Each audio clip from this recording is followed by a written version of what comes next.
We're continuing our look at the book of Proverbs and looking at the issue of a fool.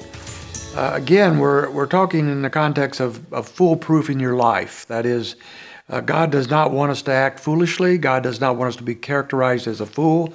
He wants us to live wisely, and He wants us to be characterized as a wise person. So throughout Proverbs, we have these contrasts to help us. So we're looking at the ugly side of things. We're looking at what a fool is like.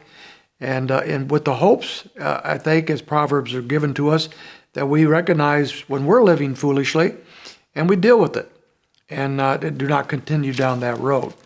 We looked at some characteristics of a fool yesterday, and we're going to look at three more of those today. With chapter 10 of Proverbs, verse 23, we find that a fool enjoys being foolish. Verse 23 reads, "Doing wickedness is like sport to a fool, and so is wisdom to a man of understanding." So misbehaving, evilness, wickedness, sinfulness, he says is like a sport to a fool. Now think about a sport. Why do people play sports?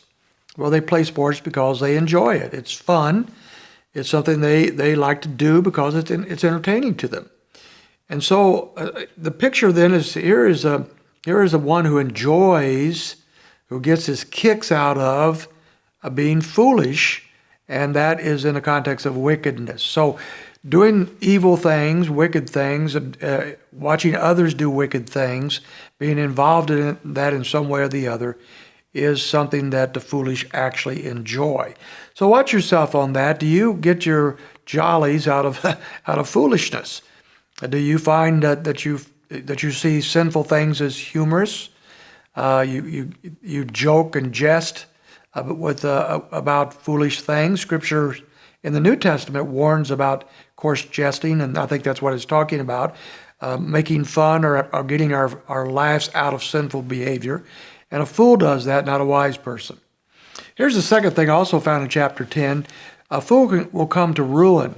In verse 8, he says, "The wise of heart will receive commands, but a babbling fool will be ruined."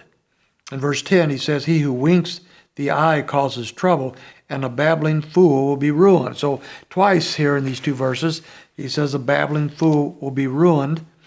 In verse 8, going back, the wise of heart will receive commands. So he's talking here about a characteristic of wise people is they are willing to listen to others, and they're willing to take commandments from those in a position over them. They're submissive to those kinds of leadership.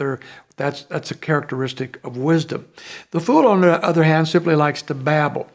They like to argue. They like to throw in their 2 cents. They like to go off trail, follow these rabbit trails to who knows where.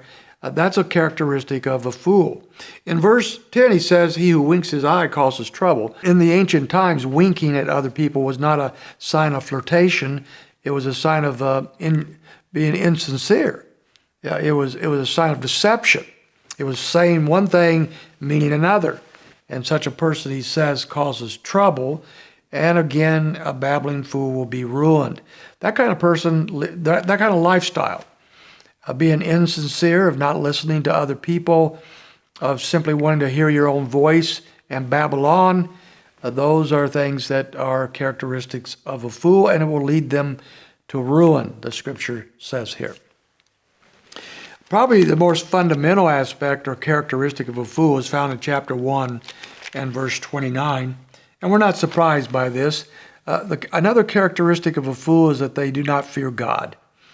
Verse 29 says, "Because they hated knowledge, they did not choose the fear of the Lord." Now the word fool is not found here, but a characteristic of a fool has already been discovered, and that is that they hate knowledge. In other words, they don't really want to know the truth about a certain thing. They want to hear what they want to hear. They want to be told that they're doing the right thing, even if they're doing the wrong thing. They do not want to be corrected. And so it says here, because they hated knowledge, they hated truth, and that did not choose the fear of the Lord. The fear of the Lord is found quite often in the book of Proverbs. We'll deal with that in the future. But it's the idea of recognizing the sovereign majesty of God, who He is in all of His awesomeness, And a fool does not want to see that. The fool wants to see himself as enthroned, not God as enthroned. They like their own judgment. They want to despise God's judgment. That's a characteristic of a fool, perhaps a key characteristic of a fool. Let us not be foolish. Let us fear the Lord. If you do so, I guarantee you, you will have a wonderful day in the Lord. I hope that's true of you.